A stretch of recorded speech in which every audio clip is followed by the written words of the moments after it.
At last we're back with that second volume of Bridgerton Season 4. I have to say that whilst it is fun to be able to extend things out and have the fandom really active for a longer stretch with a whole lot of discussion, at the same time, I can't help but sulk that I had to wait so long for a conclusion. At last we have arrived though. Coming into this fourth season, I wasn't really all that excited to tell you the truth. Whilst I had really enjoyed Season 1, Season 2 and then the first volume of Season 3, I felt the second volume of that third season left me with a bad taste in my mouth, to the point that whilst I knew that I would watch this season, I didn't have that same sense of jittery excitement. I also didn't have much care for Benedict, as I felt that his storyline had well and truly begun to spin its wheels during his Season 3 storyline. All in all, I wasn't optimistic, only to be proven utterly wrong when the first volume of this fourth season released earlier this year. I loved the majority of what was going on, and when it ended, I was extremely eager to see that second volume, even if the cynical part of my brain was telling me I'd been burned before in this regard, and the second volume of Season 3 was a pale comparison to the first. So thus we came to the release date of Volume 2, and hell yeah. In my eyes, they managed to stick the landing, and whilst there were some elements I wasn't hugely fussed on, at the same time I think it was a really good way to cap off the season, and a very excellent finale to the love story they built between Benedict and Sophie. Now obviously, there's a lot going on in Volume 2, and a lot to discuss. Thus, I suppose we need to get some of the easier to get through elements out of the way before we come to the main plot elements for each storyline and character. Once again, I am not a connoisseur of period-accurate attire, fashion, and costume. I'm always very impressed by people that know about that sort of thing and can talk about it in depth, but at the same time, that's not me. I look at something, and for the most part, rather than try to analyze whether it makes sense for the time period for characters to wear these designs or use that material, etc.,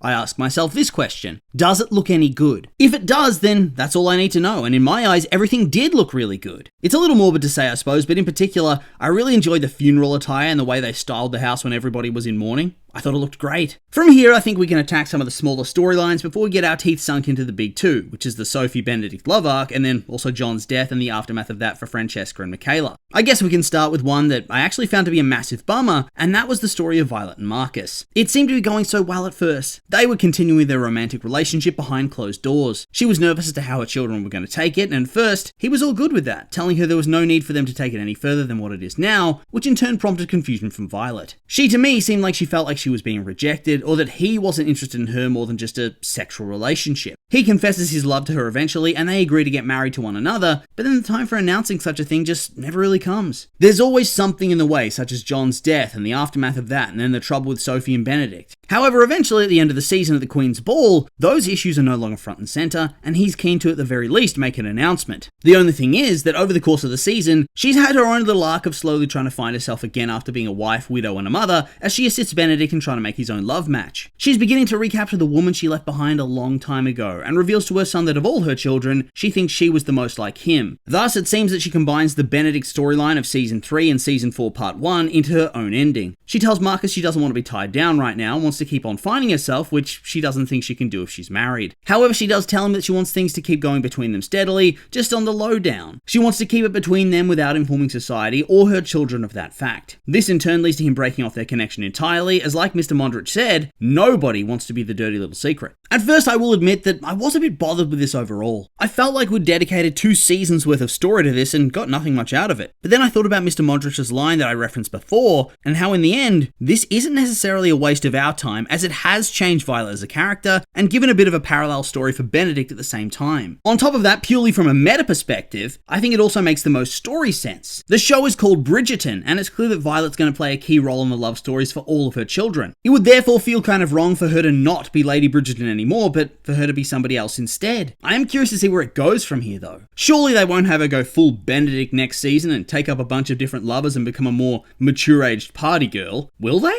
I mean, it would certainly be funny, but also perhaps a little bit too out of character. Will they introduce a character perhaps who doesn't mind not getting married and being in the shadows? Will they have some sort of reconciliation next season? If not, I do hope we get some confirmation that he did indeed have some sort of happy ending. I'd be sad if this is the last time we ever see or hear about him. So yes, whilst I was at first bothered by this ending, the more I'm sitting on it, the more I think it makes sense for a character to do this, and that it opens up a lot of story potential for her going forward into Eloise and Francesca's seasons that may not involve her as heavily in the main story. That being said, I guess she might get involved there too. Who really knows? From here, I think we can shuffle over to the endgame of Lady Danbury and the Queen, and the rise of Mrs. Mondrich as Charlotte's new confidant and friend. This is probably the storyline I'd been dreading the most. Not because I particularly disliked it or anything in the first volume, but I suppose because I wasn't keen to see it come to an end. The dynamic between Lady Danbury and the Queen has always been one of my favourite parts parts of the show, and to know that it's likely that Lady Danbury's either gone from the show for good or will only become a tiny background figure going forward was a pretty sad realization. That being said, whilst I was sad about it, of course, at the same time, I also really enjoyed it, and it was extremely compelling to watch. I also really came around on the Mondriches from this particular storyline too. For pretty much all of season 3, I wondered why they were getting so much storyline and screen time overall. It's not that I hated the characters, it was more that I just didn't understand where it was all going. Now we can see though that there's a purpose. To give the Queen a new figure to plot and scheme and gossip alongside with a slightly different dynamic. It actually worked well too. I was a bit afraid at first that they wouldn't be able to make me feel it, but I think it's worked out well, and there's still more story to be told here. After all, right now Mrs. Mondrich is far more deferential to the Queen than Lady Danbury was, which was obviously born of long-term camaraderie and friendship. Thus, I am looking forward to this idea that Agatha put forward to Alice, in that the Queen needs somebody who's going to challenge her rather than just being another sycophant willing to wait in line. So yes, another storyline I feel like they really hit the mark with. This brings me to the wider Bridgerton family. I did appreciate that this second volume especially brought back a lot of the family vibes and them being all together and having scenes. It makes it seem like they're actual siblings rather than characters who only have their set storylines that don't overlap or intermingle at all. We had fun scenes like the older brothers going drinking, the girls all sitting down for tea to chat, or the lads having their meet up and cheese board at Colin's place. We had cute moments like Gregory crushing on a girl at Hyacinth's recital, and Colin helping him out like a true big brother, or Benedict standing up for Francesca when that estate guy was trying to force her into a medical examination to determine whether she was actually pregnant or not. Plus, there was also just a lot of great sibling moments surrounding John's death and the funeral. For me, this is something that the show did lack a lot in the past, to the point that it made the world feel shrunken and like they're not an actual family. I know it's a show, but you should be able to buy into that whilst it's on your screen, and these types of scenes go a long way in achieving that sort of vibe. We should probably go into specifics though, right? And I will say that my major negative of the season in this regard is Anthony and Kate. Once again, since they've been in India for much of the recent storyline, they didn't appear in that first volume. But even when they do return for the second volume, they are underused significantly compared to pretty much every other character in the family, even if those characters barely get any screen time or story and are mostly background players. For me, it was particularly egregious in the case of Kate, where she barely did anything of note and was left behind in the countryside by Anthony at first. She then returns to town for a scene or two at best, before disappearing during a storyline that I feel like she and Anthony would have been extremely important in. That is of course the death of John and the aftermath of it all. They at minimum should have been at the funeral, right? It makes no sense that they just wouldn't attend. I know that scheduling and whatnot plays a role, but at a certain point it becomes eye-rollingly frustrating for things to play out this way. I also thought the way in which they used Anthony in general made little sense overall. They have him come back for about 2 scenes to talk to Benedict about how he cannot possibly spend his life with a maid, and that he knows he'll make the right decision in the end. It feels like we'd made a return to the days of antagonistic Anthony, where he doesn't read the room in regards to his siblings, and he'd be the counterbalance to Benedict against Violet's support of their love. I'm not saying he had to be in support, but if he was going to be against it, he needed to have a bigger role in the story. Instead, he says his piece and vanishes from the show again until the wedding at the end, where he just tells Benedict from now on he should probably just not listen to him ever again. To me, it was bad writing and completely unsatisfying, to the point that it would have been more palatable if they just had them stay in India the entire time and be a surprise appearance at the wedding. So yes, Anthony's story here felt weird and disjointed, and Kate continued to be undervalued by the writing to an absurd degree. They were my favourite pair, and to see them fade away into such deep obscurity is honestly hugely depressing. Colin remained largely a non-factor outside some cute brotherly bonding scenes, but honestly, that's okay to me. For me, he was never a major factor of interest, and even in his own season, it was clear that Pen was the lead character who'd drive most of the scenes and drama. So in that regard, I didn't mind him being shuffled off to the side, and what we did get from him was some fun Bridgerton bonding. Penelope, on the other hand, did have a little bit of a storyline, and I found it to be interesting and compelling overall. Following off from her narrative from the first volume of not necessarily being as invested in being Lady Whistledown anymore now that she's known, we actually start to see some true consequences of Pen being known as a gossip monger. She openly tells the Queen that everybody these days is on guard when she's around, and they try to use her for their own ends, and we also get to see the effect that it has on somebody of the lower class who gets caught up in her schemes, and how she is utterly ruined as a result. I really like this because yes, the concept of Lady Whistledown is a dangerous thing, and whilst it was needed to get her into a safe position financially to live her life on her own terms, at the same time, it's also something that can and has ruined lives for the sake of a bit of fun for the rest of the ton. So I did like that they delved into that side of things, and that it decreased Pen's own interest in continuing. Now she wants to be able to write on her own terms under her own name, and she does so with the Queen's blessing and all. That being said, I was a little bit nervous that this would spell the end of Whistledown, as the narration that frames the story has always been important in my eyes. Without that, I don't think the show would feel quite the same at all, and so I was very happy to see that we were going to be getting a brand new Lady Whistledown. I also like that they're keeping it a secret as to who it is, and I hope that they can maintain that mystery for as long as they can. I think it adds something to the show when you don't know who it could be, and you start trying to build up a case and look for any potential hints. I'm not going to dive into who I think it could be this second, because honestly I think that could be worthy of video in and of itself, but there is certainly a whole list of potential candidates, some more likely than others. Moving on, I actually really enjoyed Hyacinth's little storyline. She's super excited about her recital and completely unwilling to give Eloise the time of day, no matter how hard she tries to get back on her good side. However, when she attends her recital, all the boys her age are rather disappointing, and then after John's death she has a crisis of faith. She wonders what the point of love and marriage is if your partner could just die and leave you all alone, like what happened with her parents and what's happened with John and Francesca, which paves the way for peace between her and Eloise, who lets her vent and tries to help console her. I just found this really sweet and wholesome, honestly. A very innocent little storyline to add a bit of flavour and to help extend the world a little bit. This then brings us to Eloise, who previously I felt had a nothing storyline that completely shifted her into the background, and indeed, I would argue that her storyline now is still nowhere near what it was in seasons past. I do think it peaked in season 2 and declined hard across season 3 into now. It feels like she's been spinning her wheels for quite a long time, and indeed I feel like she really does need to be the sibling that goes next, right? Otherwise I fear it's only going to get worse for her character from here onwards. That being said, I did enjoy some of her scenes, such as the stuff with Hyacinth, and I also enjoyed that she made her peace with Cressida and apologised that she didn't give two shits when Cressida was going to get shipped off to marry that old dude back in season 3. It always felt so gross to me that she behaved that way, and it really is what led Cressida into her actions to begin with. Her utter fear at being married off to somebody so horrible and disgusting. It seemed like even the actual narrative itself didn't much care about Cressida's fate at the end, and so I'm pretty happy to see that turn around and that she was given an opportunity to apologise and to try to redeem herself. All in all, a very satisfactory little storyline that helps to fix up some of what I viewed as the mistakes of season 3 and gave a couple of minor characters something more to do. This in turn leads to some of the bigger storylines on offer, I suppose. We can start off with the minor of the two before we come to the main event itself. There was the whole Michaela, John, Francesca storyline. In part 1, I was less than impressed by this, to tell you the truth. Watching a couple scenes of John bombing out in the bedroom was not what I was interested in coming into season 4, and it really prevented me from buying into the story of John and Francesca and the bond they supposedly share. When we returned to the trio, it was trouble in paradise. Francesca felt that Michaela was intruding on their lives and changing things too much, preventing her from truly getting to spend time with John. Meanwhile, John and Michaela were having the time of their lives, reminiscing and hanging out. Of course, this leads to tension, and at a party, despite John telling Fran that he doesn't want any suitors for Michaela, Fran tries to set something up, which leads to upset on the part of Michaela and anger on the part of John. This is where Fran and Michaela start to become closer as Fran goes to make peace, and so by the very next day, they are fast friends. They all do a puzzle together and then John dies, and this is where things start to get very, very compelling. I do have to say though, that ahead of time, whilst I did like John, I never really came to love John or care about his dynamic with Francesca. My interest in that was spoiled by the end of season 3 and then all of part 1 of season 4. And so when he died, it wasn't nearly as sad as I think it was meant to be. At least the whole John being gone part of things, as like I said, I wasn't really convinced of his and Francesca's love by the end, and Michaela had so few scenes up until his death that it was hard to care in that regard either. I will say though that his death did open up a lot of interesting storylines in and of itself, even if I wasn't as invested at first. I really enjoyed the budding friendship that developed between Francesca and Michaela as they both grieved together, with Michaela's wish to celebrate John's life rather than purely mourn him rubbing off on Francesca enough to help her bring her out of her shell that she'd retreated inside. Their dynamic was very compelling, although it seemed to be written differently in part 2 than it was at the end of the 3rd season and then first volume of season 4. I would even argue that it feels like it's from a completely different version of the story at times in how they interact and the vibes that you pick up from them. This new way was really awesome and I did love their chemistry, it just seems a bit clumsy and sloppy when you end up comparing it all, you know? I also really came to enjoy the character of Michaela, and honestly, it makes me a bit surprised that they held off this long on showing her off. I feel like it would have felt more crushing that John died if we'd had more time with the two of them specifically, as opposed to just 1 or 2 major scenes and then being told that they'd always been very close. I also think they probably could have gone a bit harder on Michaela, seemingly realizing that she has some pretty intense feelings for Francesca, which is why she so suddenly departs out of guilt and grief. However, in the end, the way it all ended up had me sitting there thinking, is that it? I feel like they probably should have pushed the romantic undertones a lot harder in the wake of his death, although I get that they don't want to show too much until their actual proper season. I am eager to see where the story goes from here, and I do wonder if they hold off on this storyline until season 6. It's obvious that it's either this or Eloise up next, but I think you could get a lot more angsty content out of this, whereas for Eloise, it seems to be do or die for her character arc. In the end though, I think the biggest triumph of this season in terms of this particular storyline was the aftermath scenes of John's death, largely focusing on Francesca's character. Just truly top tier acting and some really harrowing dialogue and moments. Her going back into her shell and trying to have everything be perfect, revealing that she may be pregnant only to discover she isn't, then finally her huge meltdown with her mother where she rants about how she's a failure as a wife because she couldn't even give John one child to continue his line before his death. It was some of the best acting I've ever seen in the show, and it well and truly got me invested in the storyline alongside Michaela's personality, which we finally got to see. It well and truly salvaged so much of the stuff they did early on, and it got me far more invested than I was before. This in turn brings us to Sophie and Benedict, and the main storyline that anchored the entirety of season 4. To be honest, I just think it was great. I will admit I'm not a huge proponent of extended drawn out angst, but at the same time, this hit different. Only very briefly is it made out as a clash between the two of them, and from then on, it's a battle against societal expectations which keeps pulling them apart. There was so much yearning and drama. My god, the drama! You have Sophie who's in love with Benedict but knows that being a mistress isn't the life she wants. At the same time, she can't resist his charms at all, and she's self-sabotaging. She never tells the truth even if it would benefit her. She keeps getting pulled back in, and so does he. He defies his brother, and eventually his passion and true love is able to win his mother over in one of the sweetest, most beautiful plot twists in the show. I absolutely loved their whole discussion on what he might have to sacrifice and how she was still fully on board with him doing so. I wasn't wholly convinced of the chemistry between the pair, if I'm being brutally honest, but the outstanding acting on both of their behalves made up for that in spades. They both pull off this tortured, forbidden love angle so well, especially in isolation. I just feel like it was a really well-written finale for the couple. It showcases the class boundary, had intrigue and suspense, angst and drama, and allowed the downstairs character to get involved in a significant way too. It had a little bit of everything, especially soap opera vibes that oozed out of Araminta's plot to have Sophie arrested and seemingly locked away in prison for life, whilst also stealing the dowry her father had set aside for her in his will that Araminta lied about. She was such a piece of shit that I almost felt like she got off too easily. Should have been run over by a carriage in a post-credit scene or something. It's what she deserves. I also just loved that courtroom scene. It felt like the type of cheesy sequence of events you'd see play out on a daytime soap opera that makes you glaze over when there's nothing else to do inside on a rainy day. To me, this is probably my favourite of the love stories in terms of the overall quality of the writing and my overall enjoyment. It delves into the mistakes that both parties make, and when Benedict behaves badly, he doesn't just skate by. There are consequences and he has to fix things and take proper accountability. It sucks in much of the extended cast, which I thought was perfect, and ends on a fairy tale-esque ball and some more soap opera shenanigans with the Queen, who also shows acceptance and kindness. Hell yeah, what's not to love? Going forward, I really hope the future seasons are more like this than anything else. I don't think I've enjoyed Bridgerton this much in many, many years. This was an absolute banger, and now I guess I must settle in for the despair of yet another long wait for season 5. 2 years or thereabouts? Ugh, this era of TV makes me very sad, but of course, in the end, these have just been my opinions, and now I'd like to hear yours. What did you think of the 4th season? Did you like it? Hate it? I'm curious for your thoughts, so make sure to like, comment, and subscribe, and let me know.